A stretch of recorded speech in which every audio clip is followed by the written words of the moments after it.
Hey everybody, it's a Mad Master here doing another video today, and this time it's a video I've been thinking about doing for a long time. It's not scripted, and obviously I just got out of bed, so I got that I woke up like this, like those shirts say. So anyways, and I was just on the treadmill too, so I'm losing weight again, I believe, so hopefully, God forbid, Jesus Christ. Anyways, so this video is about people that support Trump that seem like decent, okay people, and their views on a lot of stuff are similar to mine in many ways, more on a libertarian kind of a peaceful intent in society.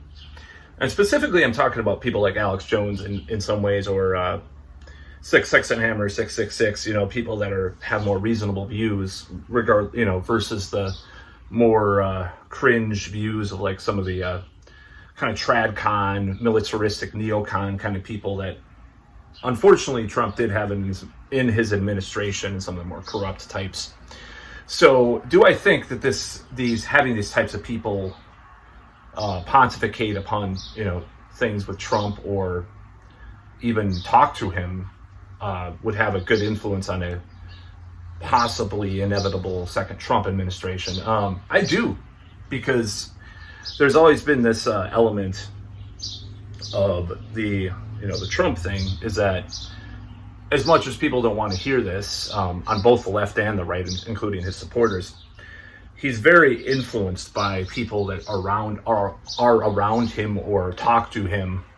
In many cases, the last person that talked, there was always this thing about Trump about the last person that talked to him, he will listen to, and that was always the case, seemingly by evidence, by Kim Kardashian and Kanye West going to the White House and, doing the, kind of helping with that First Step Act and some of the better stuff he did.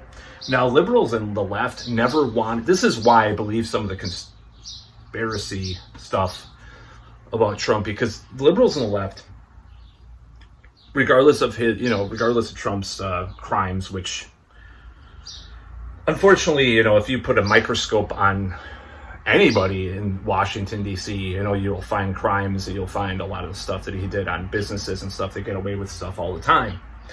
Not saying maybe he has more certain types of crimes. I don't know. I'm just going to say that. I'm just going to leave it there. So, unfortunately, the left and the liberals did not take this to heed.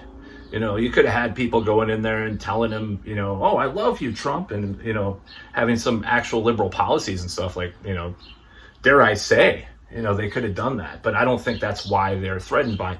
I don't think that's why the elites are pushing things against him, why they're threatened by him is not, unfortunately, it's not the typical neocon kind of conservative kind of, pro-militarism, pro-corporate kind of stuff. I don't think that's why they're threatened.